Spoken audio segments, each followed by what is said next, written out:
23 октябр дар ҷаҳон ҳамчун рӯзи байнумилалии бабри барфӣ ё паланги барфӣ таҷлил мешавад. ҳайвони нодире ки ҳамагӣ дар 12 кишвари дунё зиндагӣ мекунад ва яке аз онҳо Тоҷикистон аст. ҳоло барои посухҳо дар бораи вазъ ва шароити зисти ин ҷонвари нодир дар Тоҷикистон мо ҳамсуҳбат мешавем бо Алихон Латифӣ, муҳитшиноси тоҷик. Алихон, хуш омадед ба барномаи Меҳмони Озодӣ. Ташаккур. ҳоло дар ҷаҳон теъдоди бабри барфӣ ё паланги барфӣ аз 7 то 12 ҳазор ба шумор меравад. Дар Тоҷикистон ҳам макони зисти ин ҷонвар аст. Дар Тоҷикистон теъдоди онҳо чӣ қадар аст? Ташаккури зиёд барои саволатон.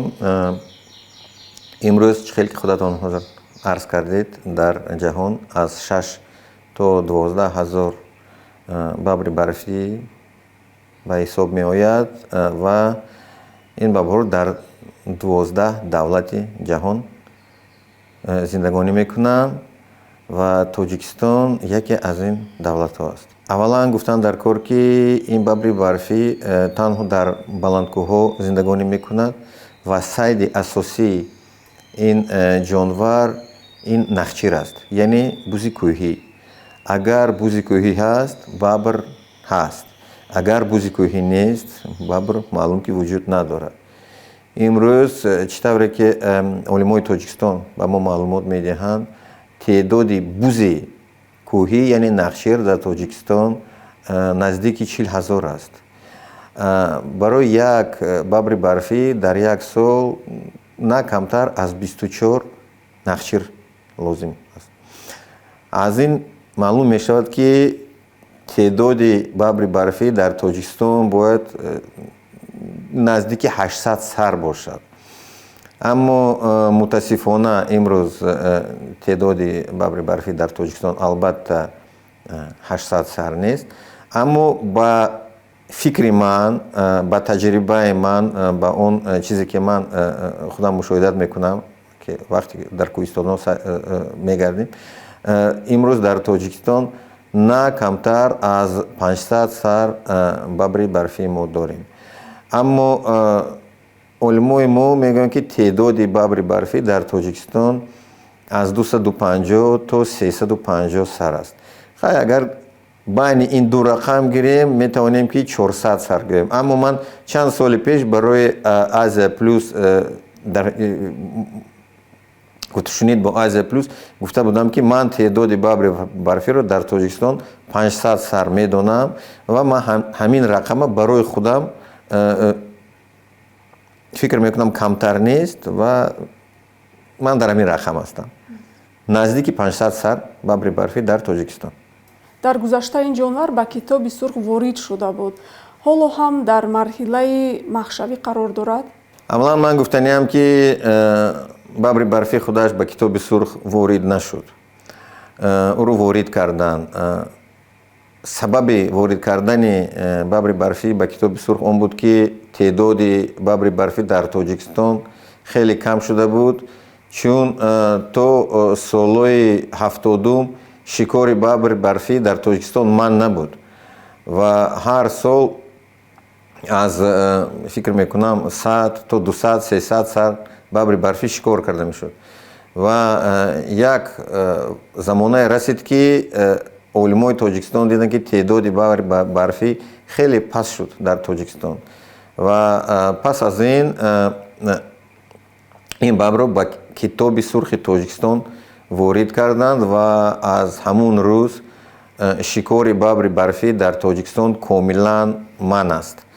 Ва ногуфта намонад, аз рӯзе ки Китоби сурхи якум дар Тоҷикистон қабул шуд, ман аз зиёда аз 30 сол сипарӣ гашт ва мо имрӯз мебинем ки теъдоди бабри барфӣ дар Тоҷикистон хеле ва хеле зиёд шуд. ба ҷуз аз Тоҷикистон, бабри барфӣ ё паланги барфӣ боз дар кадом кишварҳои ҳамсоя зиндагӣ мекунанд ва муҳити Тоҷикистон чӣ хусусиятҳо дорад? Агар мо танҳо Осиёи марказиро дар назар дорем, бабри барфӣ дар ғайри Тоҷикистон, дар Афғонистон, Ӯзбекистон, Қирғизистон ва Қазоқистон зиндагонӣ мекунад дар баландкӯҳҳо.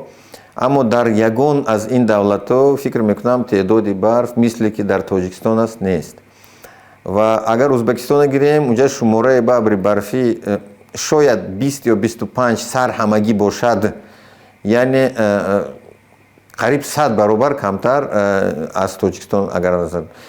Шояд дар Қирғизистонам як 100-120 нафар сар бошад ва дар Қазоқистон ман рости гап гӯям рақамҳои Қазоқистон барои ман маълум нестанд.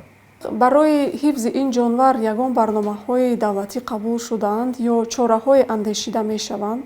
Ногуфта намонад ки дар Тоҷикистон як барномаи ҳифзи бабри барфӣ омода карданд.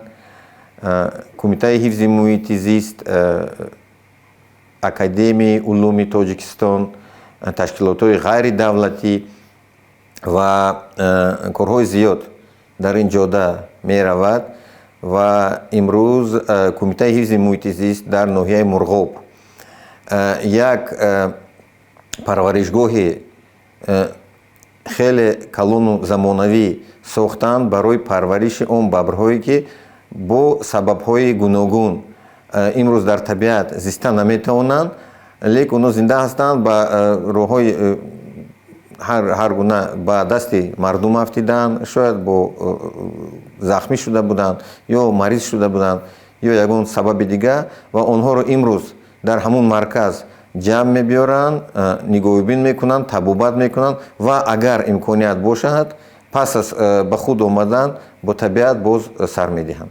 дар адабиёти илмӣ номи ин ҷонвар ҳамчун бабри барфӣ эътироф шудааст, аммо забоншиносон ва дигар коршиносон мегӯянд ки бояд паланги барфӣ бошад. Ба рости гап, калимаи бабри барфӣ ин як калима ки аз калимаи урусӣ ё англисӣ snow leopard ё снежный барс тарҷума шудагӣ. Ин номи маҳаллии тоҷикӣ нест. Тоҷико ин ҷонварро паланг мегуфтанд ва тамом аз дигар палангҳо фарқам намекарданд. Хай паланги барфира мегуфтанд, ин баъд ки омад. Лекин то имрӯзам мардум ҳамонро дар кӯҳистон паланг мегӯянд. Аммо бабри барфӣ ин як номи китобӣ аст. Ташаккур.